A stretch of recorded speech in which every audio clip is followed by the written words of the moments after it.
Et voici ce journal de ce samedi, le 8 février.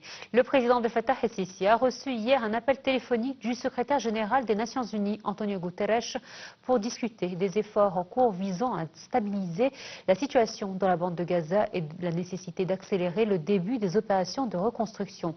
L'entretien a porté sur l'engagement de l'Égypte à consolider le cessez-le-feu dans l'enclave palestinienne, à faciliter l'échange de prisonniers et à garantir l'acheminement de l'aide humanitaire aux populations civiles.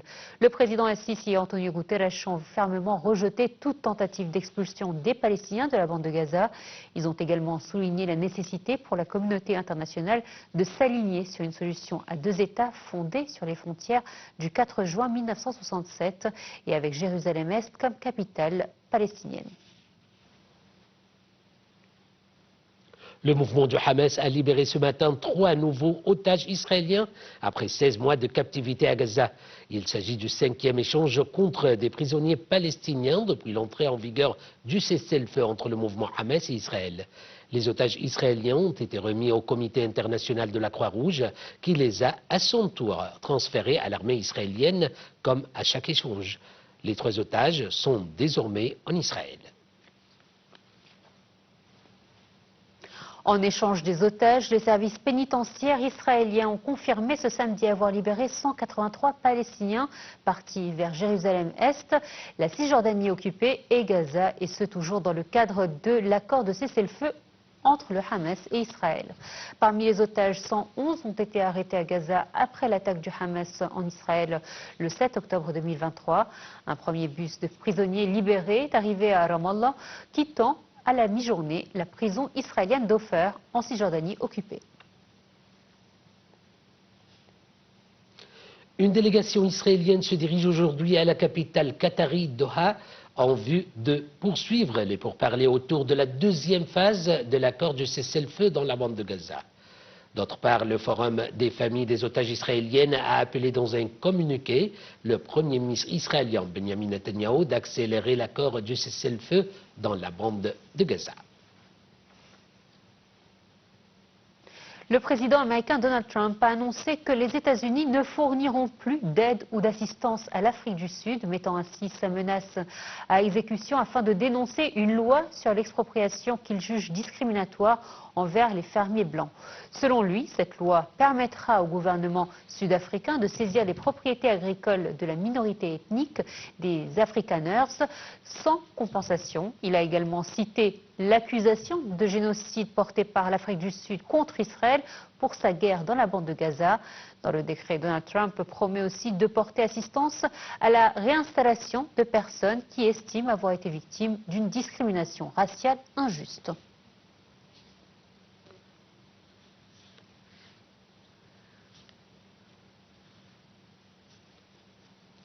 Les sanctions prises par le président américain Donald Trump contre la Cour pénale internationale augmentent le risque d'impunité pour les crimes les plus graves et menacent de miner l'état de droit international.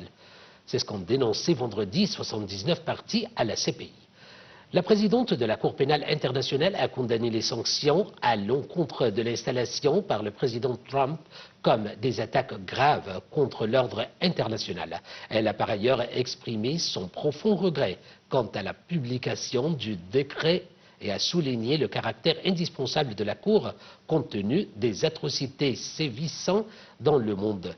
Les mesures comprennent le gel des avoirs et l'interdiction de voyager pour les fonctionnaires de la CPI, les employés et les membres de leur famille, ainsi que pour toute personne considérée comme ayant contribué aux enquêtes de la Cour. Le ministère palestinien de la Santé a dévoilé aujourd'hui le nouveau bilan faisant état de moins 48 181 morts dans le territoire palestinien depuis le 7 octobre 2023. Malgré l'entrée en vigueur d'une trêve fragile le 19 janvier, le bilan des morts publié par le ministère de la Santé de Gaza continue de monter au fur et à mesure que des corps découverts sous les décombres sont identifiés ou que des gens meurent des suites de leurs blessures.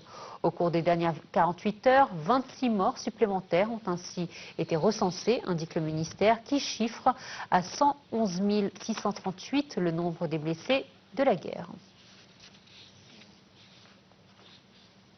L'Égypte a vivement condamné les déclarations israéliennes qualifiées d'irresponsables et d'inacceptables concernant la proposition d'établir un État palestinien sur les territoires saoudiens, le considérant comme une violation flagrante de la souveraineté saoudienne, des règles du droit international et de la Charte des Nations Unies. L'Égypte a réaffirmé que ces déclarations israéliennes envers l'Arabie saoudite sont des violations inacceptables des normes diplomatiques établies et au droit légitime du peuple palestinien d'établir son État indépendant dans la Cisjordanie, dans la bande de Gaza et Jérusalem-Est. Le directeur du réseau des organisations palestiniennes non gouvernementales a assuré que l'Égypte assume un rôle principal et primordial dans la protection de la cause palestinienne contre toute tentative de la liquider d'une manière définitive. Par ailleurs, il a réitéré l'importance de continuer de faire pression sur Israël en mettant en lumière le génocide qu'elle mène contre les Palestiniens à Gaza et de tenir Israël pour responsable devant la Cour pénale internationale.